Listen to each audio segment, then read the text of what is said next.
Okay, I'm going to continue reading, but before I do so, I want to point out how if you save the game in the library, then when you start the library back up, it sets you uh, by default in this view, which I hadn't even looked at before. Um, so, again, it's the planetarium, right, in some sense. The dome of the sky is the ceiling. Okay. Well, these are still burnt. This bird, by the way, I was thinking could be the phoenix. It even, it's a burnt bird, so something would be born from the ashes. Right. Okay, so this must be the next book.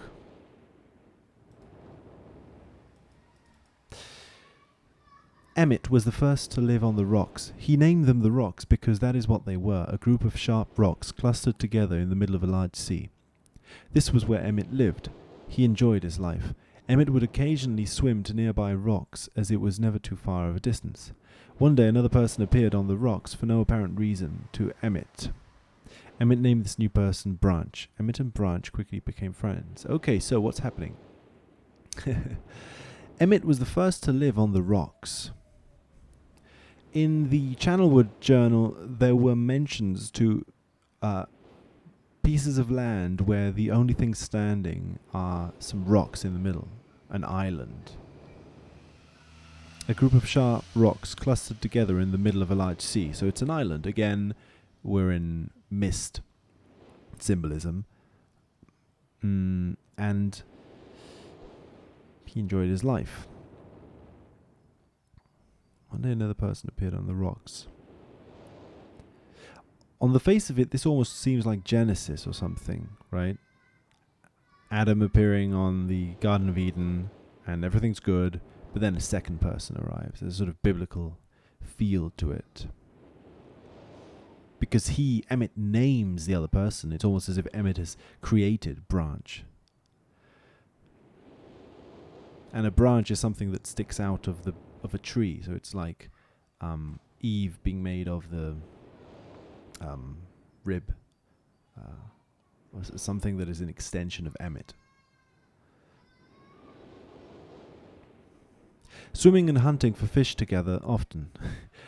Emmett showed Branch the simple cave in which he lived on the largest rock. Soon, Branch discovered a place where he decided to live, also on the same large rock. The sun always shone brightly in their world, and the water was always dazzlingly clear, allowing them to see almost to the deep ocean floor which surrounded them. Though the sun always shone, it was never too hot for the boys. A light breeze always came from the north and cooled the area down. One day, while Branch was swimming and having fun in the water, he noticed another boy swimming.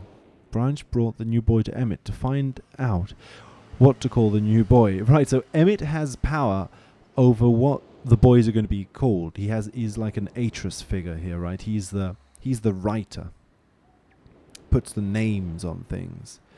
Emmett said the boy would be called Will. Will was soon a part of the group, and all three of the boys swam and enjoyed their perfect world. Okay, 3 children. And the third one is Will. Intention.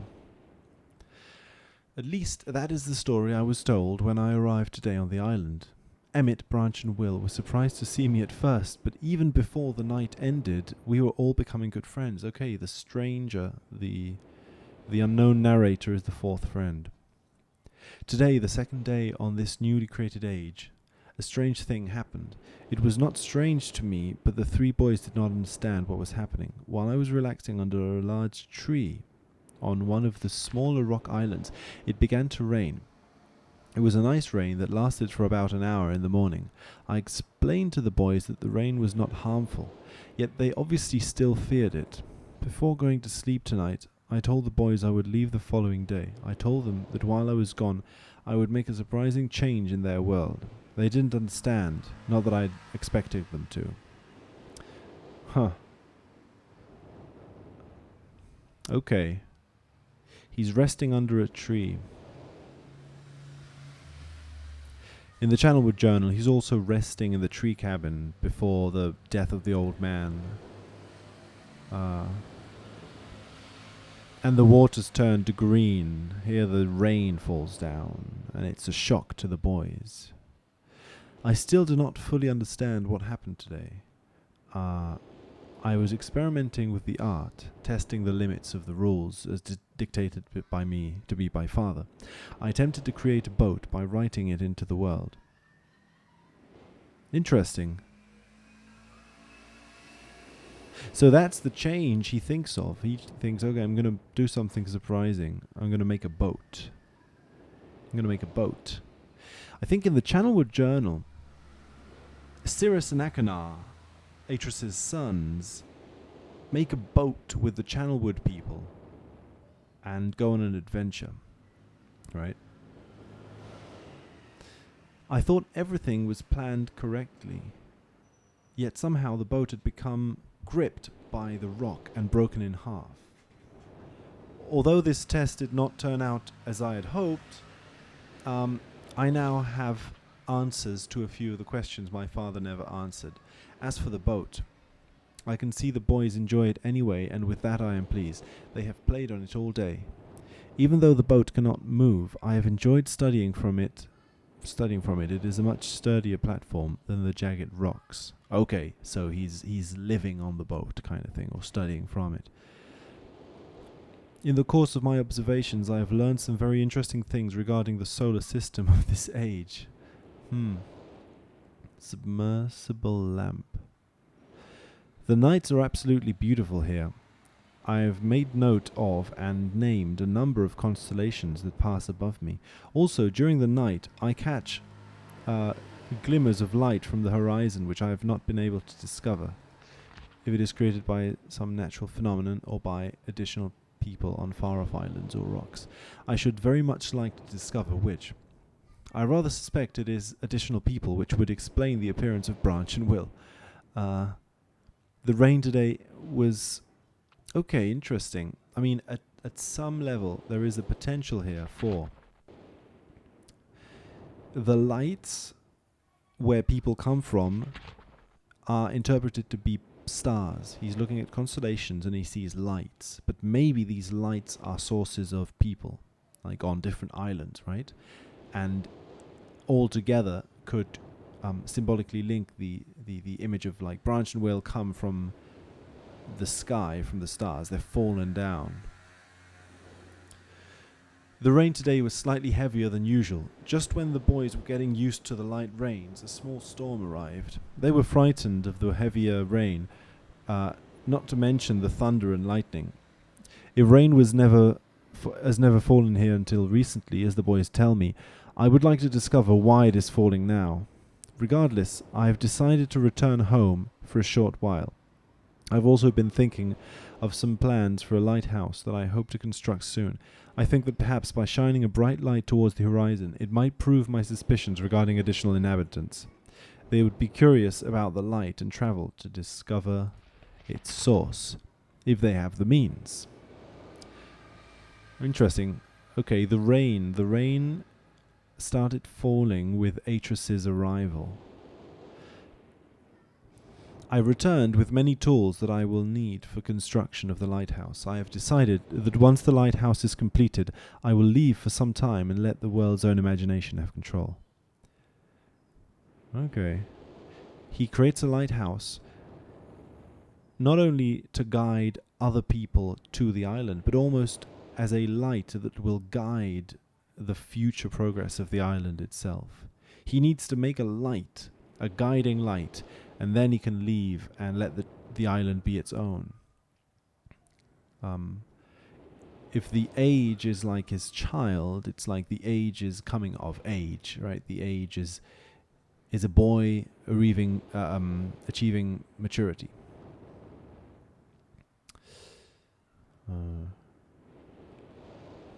Keep in mind, I'm just saying the first thing that comes to my mind now. I'm not like, this is by no means solid interpretation in any way. We have worked 3 weeks on the lighthouse now and are making great progress. The rock that we are building on seems to not be as secure as I would like. I've had to alter my plans slightly, but those alterations pose no real problem. The boys are quite strong and have been helping me immensely. I estimate construction will be done within 2 days. The lighthouse is finished and we are all proud of our creation. The boys are amazed at the structure wrought from rock with their own hands. That evening we powered up the generator, much to the boys' dread at first, and shined a great light to the horizon for many hours. I stayed the night in the top of the lighthouse and in the morning awoke to observe the sunrise without my being coated with the chilly blanket of ocean dew I had become accustomed to. It was Will who first saw the girl. She was swimming not far from the boat where Will was getting ready to hunt for fish. Then Will noticed a man not far away from the girl. Emmett was very pleased to meet the additional neighbors. Okay.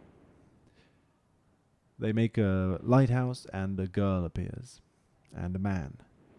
I feel pleased to leave this age. I have set in motion events that have nothing to do with the writing of the art that will have a more profound impact on this world than I could ever have written. I think.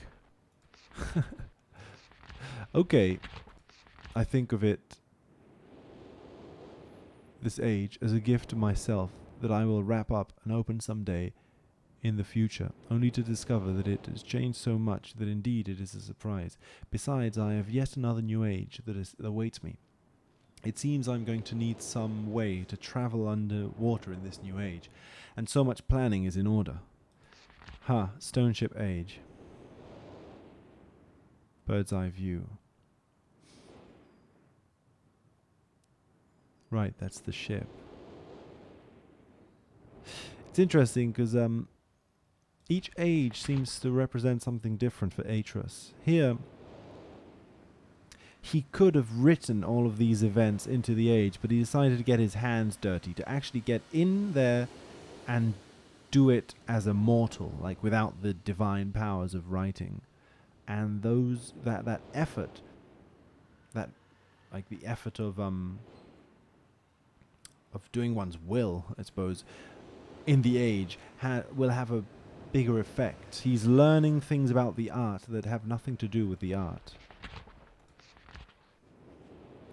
It has been 10 years since I left this age, which I have since then called the Stoneship age. A ship made of stone. And yet the island was originally called the Rocks. So again, it seems to support the view that the islands are vessels, the islands are ships. Upon returning, I cannot believe the changes that have taken place. The original 3 boys have grown into adults, and there are many new faces that I do not recognize. Branch told me that it has not rained for 7 years, and the cool breezes are back again. 7 years. Interesting number. They're all very content and have been serving me with new foods and showing me new materials they have discovered. It even seems they have found gold somewhere. I see it in many forms around the island. My lighthouse... Whoops. Oh, damn it. My lighthouse has been... Okay, wait. What's happened?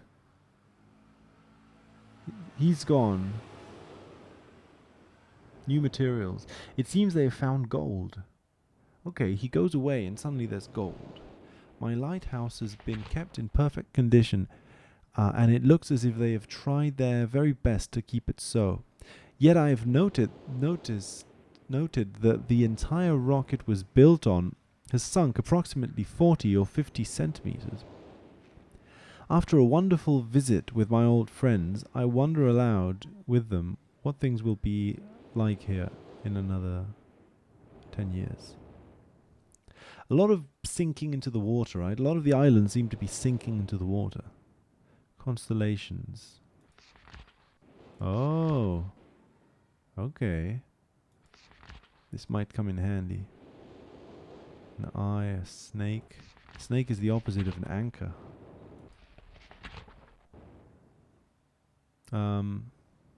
As in, I mean, because it's pointing down and this one's pointing up.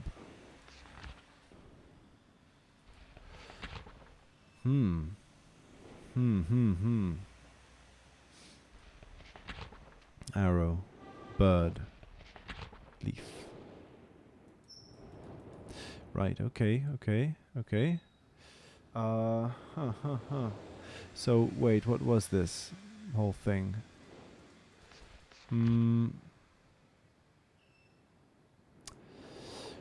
Well, yeah, I'm gonna just leave it at there to divide each video into each book and then continue. Thanks.